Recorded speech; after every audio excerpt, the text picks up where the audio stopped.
에스라서 5장 9절 이하 17절까지 제가 봉독해 드립니다.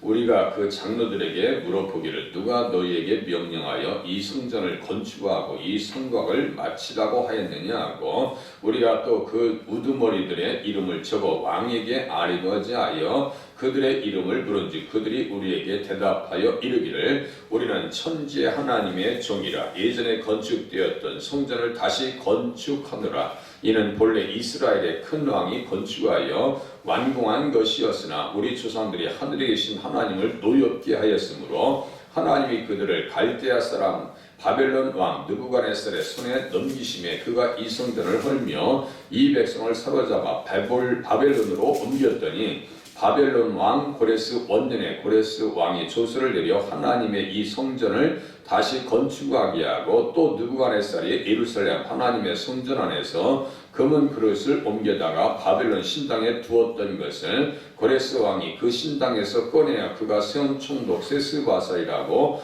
이름 부르는 자에게 내주고 일러 말하되 너는 이 그릇들을 가지고 가서 예루살렘 성전에 두고 하나님의 전을 제자리에 건축하라 하매 이에 세스바살이 이르러 예루살렘 하나님의 성전지대를 놓았고 그때로부터 지금까지 건축하여 오나 아직도 마치지 못하였다 하였사오니 이제 왕께서 좋게 여기시거든 바벨론에서 왕의 보물 전국에서 조사하사 과연 고레스 왕이 조서를 내려 하나님의 이 성전을 예루살렘에 다시 건축하라 하셨는지 보시고 왕은 이 일에 대하여 왕의 기쁘신 뜻을 우리에게 보이소서 하였더라. 아멘. 글쓰기에는 육하 원칙이 있습니다. 누가 언제 어디서 무엇을 어떻게 왜 했나 이런 육하 원칙이 있습니다. 그래서 보면 누가라고 하는 9절 누가 너희에게 명령하여 이 성전을 건축하고 이 성곽을 마치라고 했느냐. 고레스 왕이 시킨 거죠. 고레스 왕이 허락을 한 거죠. 13절에 그것도 어떤 은혜래요? 하나님께서 정하신 때에 정확하게 정하신 때에 이루어집니다. 고레스 왕도 수도 없이 하나님께서 예언하신 인물이거든요. 그가 태어나기 전 154년 전부터 예언되어졌다고 했죠. 이사야가. 그리고 바벨론이 메대에 의해서 멸망할 것을 정확하게 말씀하십니다. 그러니까 온 세계 경영자, 인생의 생사화보, 나라가 세워지고 무너지는 것도 누가 주장하시는 거예요? 하나님께서 주장하시는 거예요. 고레스는 그걸 알아요. 그걸 안다. 아니 느부갓네살 왕도 알았어요. 다니엘서 4장은 느부갓네살 왕의 간직문이라고 했죠. 새처럼 쫓겨서 교만하다가 갑자기 정신이 확 돌아가가지고 그 말이죠. 발톱은 독수리 발톱처럼 되고 머리는 짐승처럼 돼가지고 가끔 우리 산발하고 다니는 사람들 가끔 보죠. 이 정신이 좀 문제가 있어가지고 기회도 가끔 들어와요. 이름도 내가 안 잊어버리네. 임윤정이라. 세상에 한번 왔다가 앉았다 가잖아요. 냄새가 한 2-3시간 동안 안 빠져나가. 2-3시간 동안. 그렇게 누가 살았어요? 느부갓네살 왕이. 뭐하다가요? 교만을 떨다가. 교만을 떨다. 그러니까 성경 우리에게 뭘 가르쳐 주는 거예요? 하나님 앞에서 잘 살아야지. 나라가 잘 되고 안 되고 그게 문제가 아니라 하나님 앞에 잘 맞춰 사는 것이 가장 지혜로운 삶이다라고 하는 것을 또 이야기해 주고 계세요. 온 세계 경영자는 우리 예수님께서 경영하시더라. 그래서 히스토리라고 제가 가끔 얘기합니다. 그의 이야기예요. 예수님의 이야기라고. 모든 세계 역사는 예수님께서 주관하시는 역사입니다. 사필 기정이라는 말씀도 들어보셨죠? 사필 기정이라. 다 제자리에 가게 돼 있어요. 지금 뭐예요? 예루살렘도 다 무너졌죠?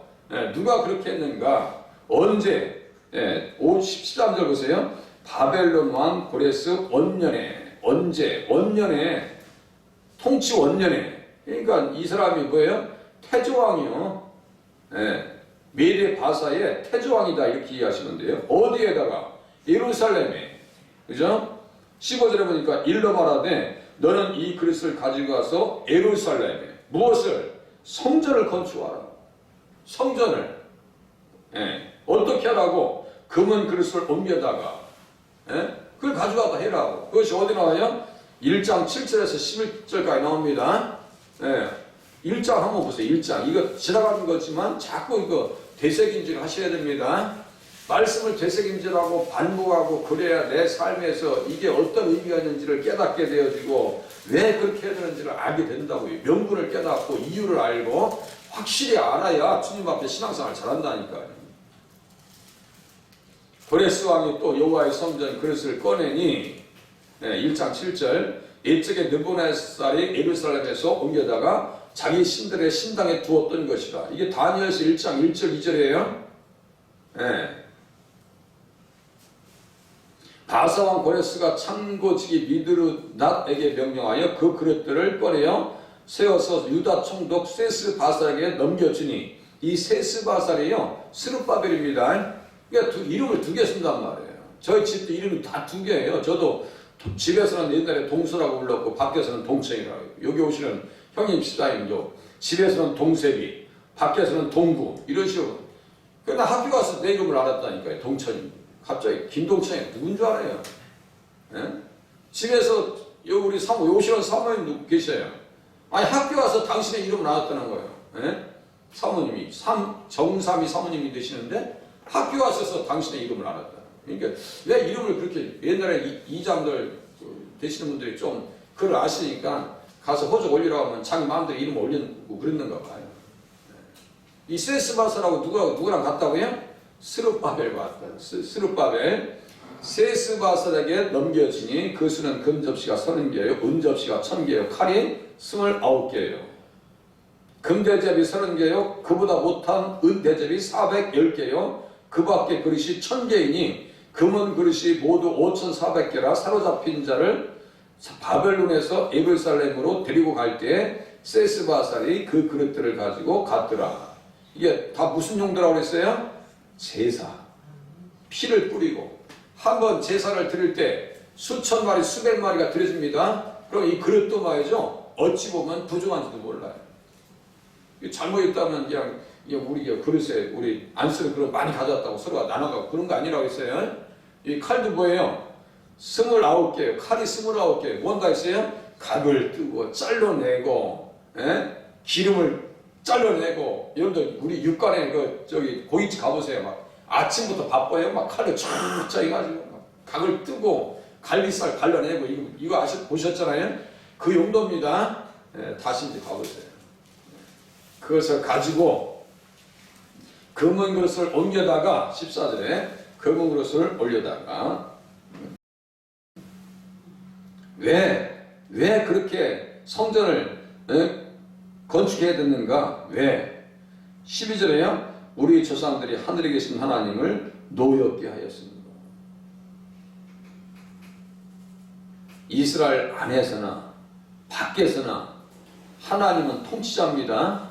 밖에서도 살인하지 말라는 말씀이 통하고 안에서도 살인하지 말라는 말씀이 우리에게 적용되셔야 됩니다. 그게 뭐예요? 미워하지도 말고 거북하게 생각하지도 말고 어떤 사람이든지 마음을 열어줄 수 있는 사람이 되셔야 돼요.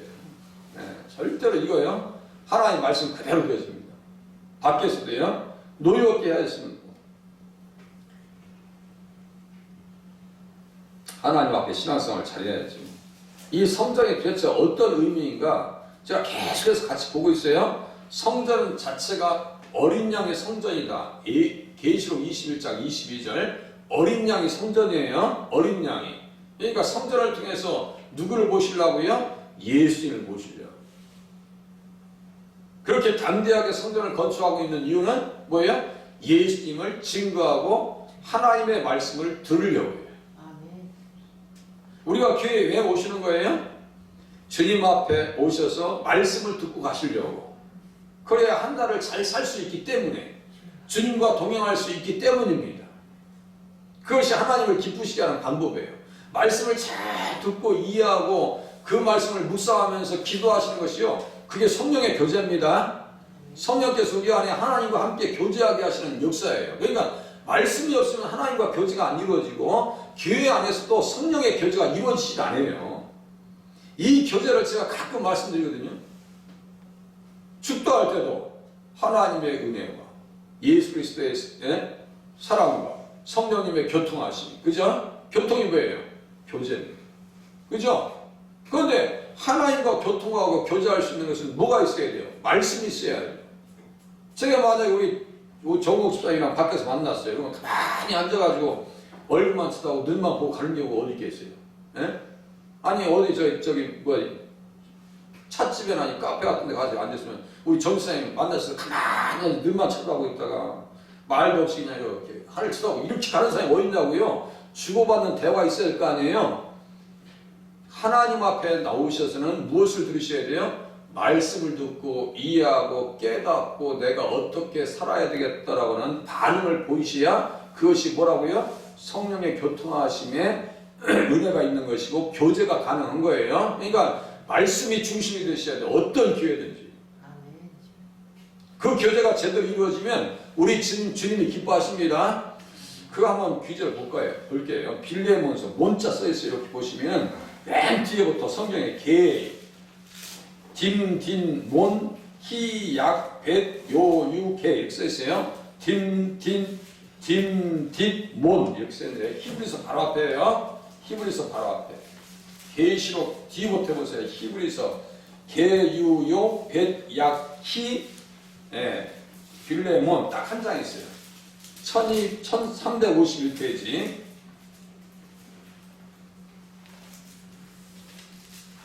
351페이지 성전을 왜 세우는 거예요? 성전을 왜 오신 거예요? 성령의 교통하심이 있기를 바라고 또 우리는 믿음의 교제가 이루어져야 돼요. 빌레몬서 1장 4절, 5절, 6절, 7절 이 교제가 말이죠. 바로 코이노니아 가끔 교회에서 얘기하는 코이노니아 있죠? 펠로우십 이렇게 영어로 얘기합니다. 다 성경에서 나오는 얘기예요. 그런데 우리 가운데 그런 아름다운 교제가 이루어지고 있는지 말씀을 보시면서 한번 이해하시기 바랍니다. 좀 잘 보세요. 내가 항상 내 하나님께 감사하고 기도할 때 너를 말하는 사도 바울이 감옥에서 지금 얘기하고 있는 거예요. 너를 말하는 기도할 때 너를 말한다 라고 하는 것은 빌레몬이 누구의 마음에 있는 거예요? 사도 바울의 마음에 가장 귀한 사람으로 있는 거예요. 귀한 사람으로 있는 거예요. 너를 말하면 351페이지라니까요. 신약성경 주 예수와 및 모든 성도에 대한 내 사랑과 믿음이 있음을 들음이니 주 예수와 및 모든 성도들에 대한 내 사랑과 믿음이 있음을 들음이니 잘 보세요. 이로써 내 믿음의 교제가 우리 가운데 있는 선을 알게 하고 이 얼마나 아름다운 표현이 보세요. 그리스도께 이르도록 역사하느니라. 주님께서 받으셔야 안 받으셔요? 그런데 우리 교회에서 이런 교제가 잘 이루어지는 것 같아요? 안 이루어지는 것 같아요? 제가 늘 지적한다고. 문제는 나눌 줄 아는데 은혜를 나눌 줄 몰라요. 네? 문제는 나눌 줄 아는데 은혜를 나눌 줄 몰라요. 성경책을 펴놓고 나 오늘 이런 은혜를 받았다. 야, 참 말씀 가지고 내가 이런 것을 깨달았어라고 그 은혜를 나눌 수 있어야 되는데 그게 안 돼요. 그것이 교회의 어려움입니다.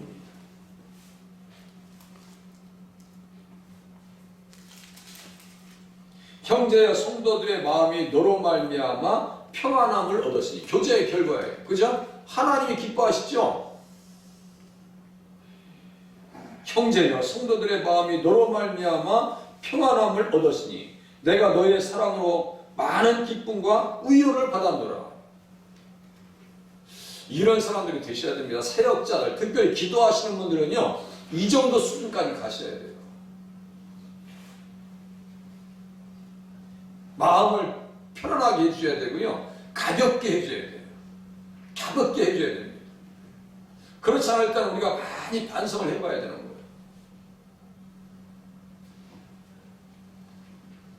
다시 이제 가봅니다. 이제 에스라서 5장. 잠깐 제가 외출했어요.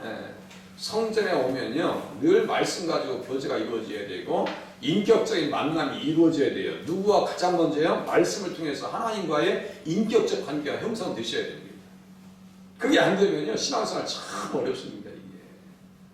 그래서 말씀 본위의 신앙생활을 하셔야 되거든요. 성전에 왜 이렇게 애착을 갖고, 성전을 건축하는데 왜 이렇게 열정을 다 쏟아내고, 성전 건축하는데 왜 조직적으로 이렇게 방해가 일어나고 있고, 정권이 바뀌면서 더 센 놈들이 와가지고 방해하려고 지금 대드느냐 이거예요. 성전을 통해서 하나님께서는 계획하신 경영이 있어요. 그러니까 이 사탄의 세력들이 가만히 있질 않아요. 먼저 선제적으로 대응합니다. 얘들이 와서. 교회도 똑같아요. 항상 시험이라는 것이요, 먼저 앞에 와 있어요. 그러니까 우리는 그걸 잘 모르니까 말씀으로 무장되어지고 은혜로 충만함을 경험하고 기도하면서 하나님 앞에 복종하겠다는 의지를 다지고 준비하지 아니하면 그 시험을 금방 넘어가지 못하고 시간이 길어지더라고요. 시험의 기간이. 어떤 사람은 이게 시험 말이죠. 학교에서 상급 앞에 올라가는 거랑 똑같아요. 이게 교회에서 시험 받는 것이. 맨 처음에 와서 시험 받는 사람과 제가 시험 받는 그 질이 달라요. 처음 신앙생활에서 오신 분들이 시험 받는 거 보면요, 제가 볼 때는 옆에서 한 걸음 뛰어서 보면요, 되게 어떤 때 웃음이 나와요. 저게 시험거리가 됐구나. 나도 그랬으니까. 저도 그랬으니까. 제가 시험을 받는 과정을 쭉 추억해 보면 이해가 돼요. 아, 그러시지. 그게 시험이지. 제가 어제 한 분이랑 통화했어요. 그게 시험이야, 그게. 본인이 몰라서지. 그게 시험이라고. 월반을 하고 한 학급이 진행되고 중학교에서 고등학교, 아니 대학교 들어갈 때도요, 우리 총신대학원에서 종합고사를 봐요. 대학원 졸업 자격이 있나 없나. 그거 시험 보라는 머리가 그냥 아주 지가 나요. 거기 끝나면 또 거기에서 끝나는 것이 아니에요. 또 강도사고시라고 또 봐요. 거기에 또 몇 번 떨어지시는 분도 있어. 그럼 시간이 길어지죠. 교회에서도 말이죠, 마음적으로 풀어지지 않는 그런 시험거리가 와요. 여기도 지금 큰 시험이 왔잖아요. 뭐 시달, 모승에, 뭐 닷등에, 능, 심세, 아주 조직적으로 대항하고 쳐들어옵니다. 그때 무엇을 들어야 되는 거예요? 선지자들의 말을 들어야 됩니다. 그것이 스가랴서 8장에 또 써 있어요. 거기에 보고 끝내야 될 것 같아요. 오늘 뭐 다루지도 못해. 스가랴서 8장 한번 보세요. 스가랴서 8장.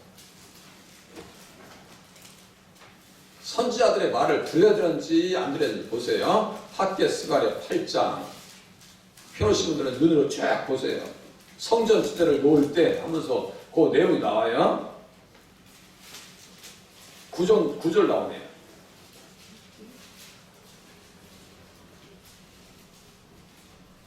학개 스가랴를 반드시 읽으셔야 됩니다. 에스라하고 느헤미야 이쪽 보실 때, 또 에스라 6장하고 7장 넘어갈 때요, 에스더 사건이 나타나요. 그러니까 보통 사탄이 말이죠, 달라붙는 게 아니에요. 웬만한 은혜 받지 않냐고 하시는 신앙생활 성공하기가 쉽지 않더라. 그러니까 말씀의 은혜를 사모하시고 말씀을 깊이 깨닫는 그런 지혜가 필요합니다. 말씀으로 무장되셔야 한다.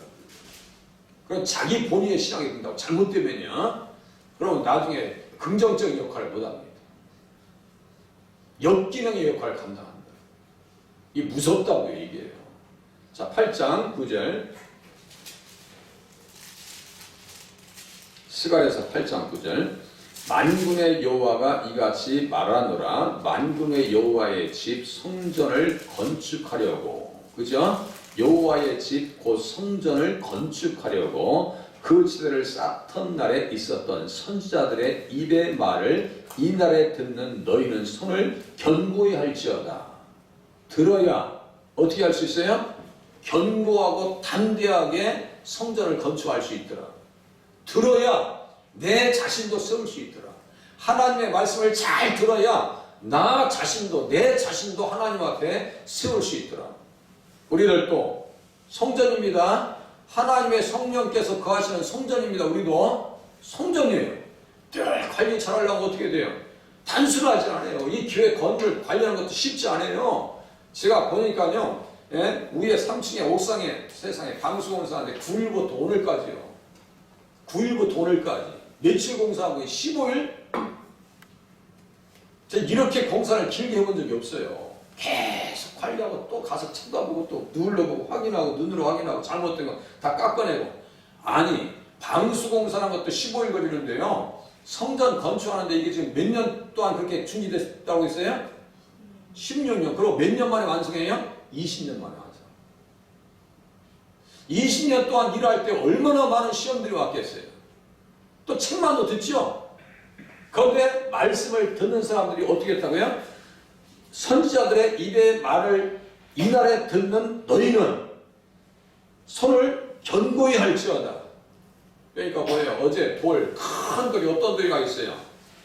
귀한 돌. 또 한 가지 더 무슨 돌이라고 있어요? 선택한 돌. 그래서 천지석이라고 해가지고 제가 감정가 1,000억짜리 말씀드리면서 우리 정지사님이랑 제가 돌 주스러 다니자는 얘기 그냥 우스갯소리로 기억에 남도록 말씀을 드린 거예요.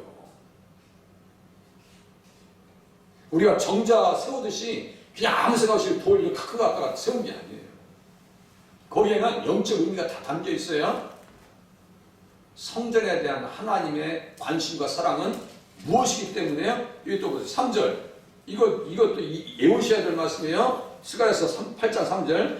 여호와가 이같이 말하노라. 내가 시온에 돌아와 예루살렘 가운데 거하리니. 예루살렘은 진리의 성이요. 이게 또 써있잖아요. 내가 시온에 돌아와 예루살렘 가운데 거하리니. 제가 말씀드렸죠? 예수님을 잘 모시기 위해서 성전을 건축하고 있는 거예요. 맞죠? 가만히 보세요. 예루살렘은 무슨 성읍이에요? 진리의 성읍이라 일컫겠고 만군의 여호와의 산은 성산이라 일컫게 되리라. 그래서 성산교회라고 하는 교회 이름이 많다고 말씀드렸잖아요. 예? 14절 만군의 여호와가 이같이 말하노라. 너희 조상들이 나를 경노하게 하였을 때에. 아까도 말씀이 써 있어요. 우리 조상들이 하늘에 계신 하나님을 노엽게 하였으므로. 5장 12절 거기 옆에다가 그렇게 쓰시면 돼요. 만군의 여호와가 이같이 말하노라. 너희 조상들이 나를 경노하게 하였을 때. 여기에다가요 에스라서 5장 12절 쓰면 딱 맞겠네요. 왜 하나님의 뜻을 어겨? 왜 하나님과 부딪히는데?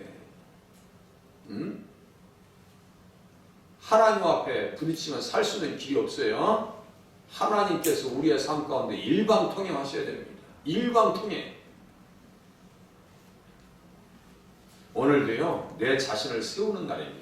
성전을 건축하는 날이고요. 그렇게 하고 성전은 왜 우리 안에 성령님 계시잖아요. 말씀 가지고 우리와 주님은 늘 친밀한 교통이 이루어지길 원하십니다. 오늘 그렇게 주님과 교제를 이루어 나가시면서 한 날의 삶 가운데 충만한 은혜를 경험하실 수 있기를 바랍니다. 기도하시겠습니다. 내일 한 번 더 모시겠습니다.